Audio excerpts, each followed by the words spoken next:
Bonjour, bienvenue sur WFTB. Dans cette vidéo de présentation qui va remplacer celle-ci qui était un petit peu trop longue, nous allons donc réaliser le graphisme d'un arbre généalogique en moins de 5 minutes.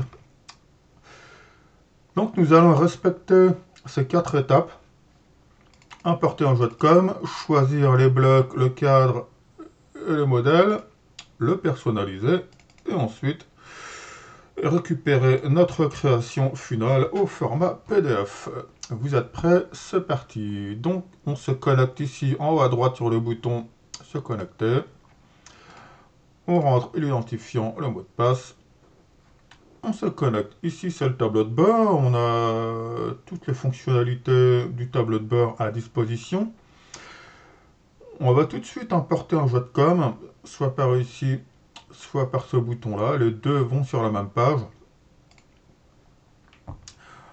On va chercher notre fichier jetcom en prenant par exemple un personnage célèbre comme Gustave Eiffel. On le télécharge pour voir ce qu'il contient. Donc ici s'affiche le contenu. Et on va faire ce qu'on appelle le mappage. Donc le mappage, c'est simple, c'est faire correspondre les colonnes qui sont dans ce secteur, ce sont toutes les colonnes de la base de données. Donc il suffit de les faire correspondre avec le contenu du fichier. Donc là, apparemment, ce sont toutes les villes. Ici, on a tous les numéros de département. Ici, on a tous les départements. Ça, c'est la région. Ça, c'est le pays. Donc là, il y a juste une lettre, mais ça aurait pu être le nom en entier. Et ici, c'est vide. Donc on va l'ignorer, tout simplement, et ne pas l'importer dans la base. On clique ici. L'opération s'est bien déroulée.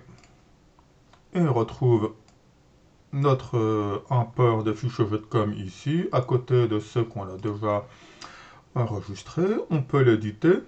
Donc là, on a toutes les informations essentielles. Dans l'édition, on peut modifier le titre qui, par défaut, a pris le nom du fichier jetcom. Donc on va essayer de faire quelque chose comme ça, de plus propre. C'est bien comme ça que ça s'écrit, voilà. Je change le titre. Ici, il y a la possibilité de modifier le decouius, qui là, par défaut, est réglé sur Alexandre. Oui, apparemment, c'est son père, le decouius. Eh bien, on va en profiter pour changer. On change le decouius, on clique sur Gustave Eiffel. C'est bien lui qui a construit les plans pour la tour, que tout le monde connaît. Et voilà, donc on a changé le decouius. On retourne au fichier. On a toujours les trois fichiers. Et on va aller choisir un modèle. J'aurais pu aussi revenir comme ça sur l'accueil et choisir un modèle à partir d'ici. Vous voyez que tous les liens émanent sur cette page. Donc, parmi les 5 structures agnotiques, forme de nœud papillon, format classique, l'arbre cognatique, l'arbre slim, on va choisir celui-ci en 4 générations. Ça nous permettra de bien voir à l'écran. On va prendre le bloc le plus simple. On peut à tout moment revenir en arrière pour changer si on s'est trompé dans le choix ou si on change d'avis en cours de route. Donc là, on ne change pas d'avis, on va bien prendre ça. On peut ne pas prendre de cadre ou ajouter un très joli cadre autour de l'arbre, comme celui-ci par exemple. On a le récapitulatif. Il suffit de cliquer ici pour valider et envoyer notre choix dans l'éditeur WFTB. Donc voici l'éditeur avec tous les boutons de réglage. Rapidement, l'important c'est d'abord d'aller ici dans le thème pour donner une apparence globale. Vous voyez, en un seul clic, on change là tous les blocs en cliquant simplement sur l'étiquette. On peut aussi changer le cadre. Vous voyez, en un seul clic, voilà, on change la couleur du cadre. Et si on continue de cliquer sur un bloc couleur, on fait défiler toutes les couleurs une par une. Vous voyez, on redistribue avec le nombre de combinaisons possibles, qui est de 24. Eh bien, on peut garder celui-là, pourquoi pas. Voilà, comme ça c'est pas mal. Pour rester dans les mêmes tons, bah là, nos blocs ils sont en marron. Ouais, on peut aussi bien mettre du rouge, mais après peut-être ça va faire trop chargé en rouge. On va rester sur les tons marron. On peut régler le texte. Alors ici, on règle toute la ligne de texte des blocs homme, femme, mariage.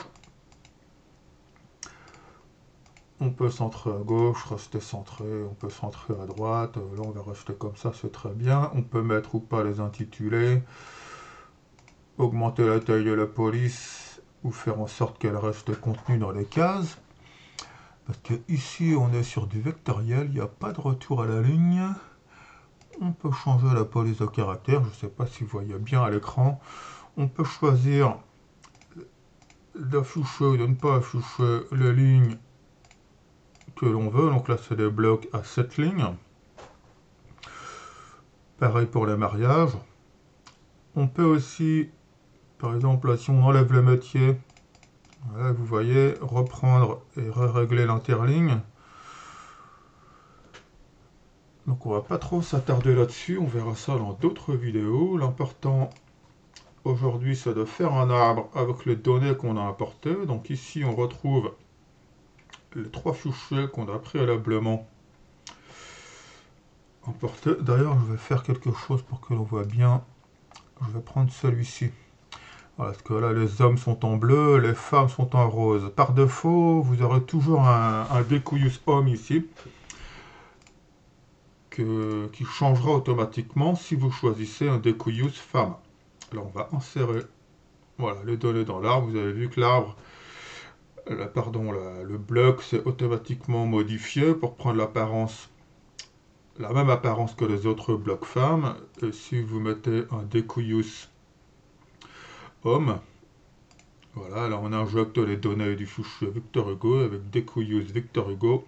Le bloc Decouius se change automatiquement. Donc on va rester sur Victor Hugo, pourquoi pas.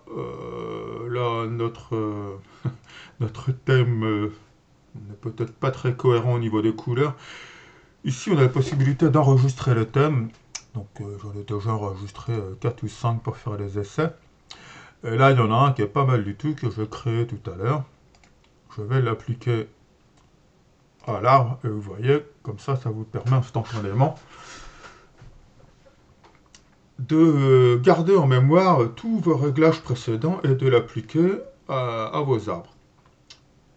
On va exporter notre création dans le format que l'on veut. On peut choisir tout à fait l'agrandir, même de personnaliser au millimètre près la largeur, la hauteur, rajouter une marge, en millimètres ou pas. Bon, là, on va exporter comme ça. Et voilà, notre PDF, qui peut avoir des légères différences de nuances dans les couleurs, légères différences aussi dans les tailles. Vous voyez qu'ici, on est légèrement plus petit sur le PDF qu'à l'écran, au niveau de la taille de police. Donc dans ce cas-là, il ne faut pas hésiter à refaire un autre PDF. Là, on peut passer en 8 points, par exemple. Là, on dépasse. Mais on peut s'apercevoir que quand on enregistre le PDF, ben vous voyez, là, on arrive et on reste parfaitement dans le bloc. Donc c'est le PDF qui vous donne la vision la plus proche de ce que vous allez obtenir lorsque vous allez imprimer cet arbre sur un format papier ou un format Canva ou un format, une bâche PVC, pourquoi pas. Vous pouvez l'imprimer ensuite sur le support de votre choix. Donc là, vous voyez, on a bien imprimé en format A4, 297 par 210. Et vous avez un bel arbre généalogique au format vectoriel, donc c'est-à-dire avec une netteté qui n'a rien à voir avec une photo que l'on agrandirait où on commencerait vers les pixels à l'agrandissement. C'est ça l'avantage du vectoriel, c'est que ça restera toujours net. Ce sera tout pour aujourd'hui, on est déjà à 10 minutes de vidéo, mais comme vous voyez, on a bien quand même réalisé un arbre en moins de 5 minutes. On se retrouve dans d'autres vidéos très courtes pour vous expliquer dans le détail toutes les autres fonctionnalités que l'on retrouve dans le menu.